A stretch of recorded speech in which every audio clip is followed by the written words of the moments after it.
Adi in my life nagising na si Dini Princess o Dini Princess sa katulong sa Saudi Arabia si Rinalyn nga baho giti nagminyo sa kabring lagay wala nagmahay kay mga hapdos sa ang giti pungko sa lagay mga puday only na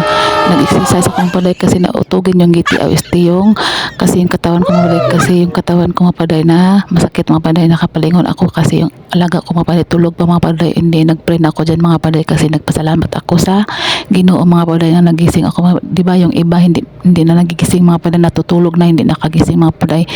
Over to this video mga paday, and then niligpit ko na yung kumot ko mga paday. Husgahan ang mga OFW batang hatog is mga paday kadaghan man mga paday and then kasi kung wala yung mga OFW babagsak na yung Pilipinas di ba mga paday nagligpit na si Rinalyn sa kumot mga paday kay proceed naman pa to sa mga kuan mga paday sa labas mga paduday niligpit na ni Rinalyn ang iyahang mahiwagang kumot mga paday and then ilagay niya sa may unan mga paday and then ako dyan naglinis ako ng mga ko and then yung kimpit ko kinuha ko mga paday and proceed mga paduday nagkuha ako ng wag akong pajama kasi not allowed yung magnubo-nubo short and then mag-spaghetti dito mga paduday sa Saudi Arabia mga paduday si Rinalyn taas og tinggil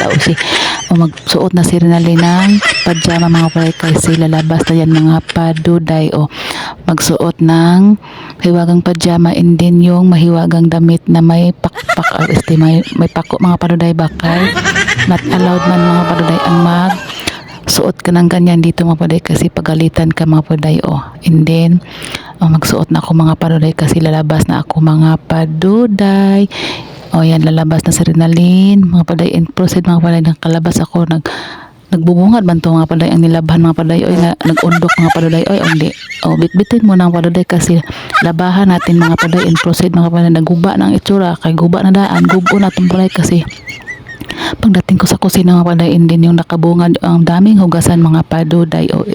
laban lang mga paday ang OFW laban lang mga paduday and then proceed mga paday kasi basura na yan mga paday kasi ilagay ko dyan sa ibabaw ng basura kasi basura yan mga paduday and then niligpit ko na yung mga kalat nila kagabi kasi nandito yung kapatid ni Madam kain sila Madam at saka yung kapatid niya tapos nasa kumain mga paday and then proceed mga paday naguba ng itsura gubo na po mga paday kasi proceed ko sa dito sa Madilis mga paday nakabunga dito mga paday ang kalat wala pag bagyo ako matong bagyo nga ulit mga paday mura pag agi bagyo mga paday kasi natutruma man ta tong pagbagyong ulit mga paday no tanawa mga paday kay kalat pa sa gubot pa sa bulbol nga wala gisudlay mga paduday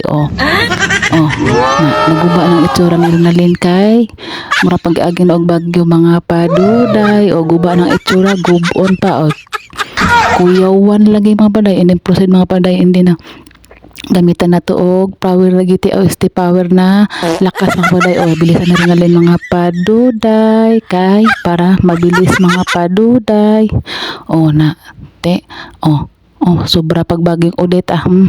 dasig ra kay mga paday kay may power man proceed mga paduday and then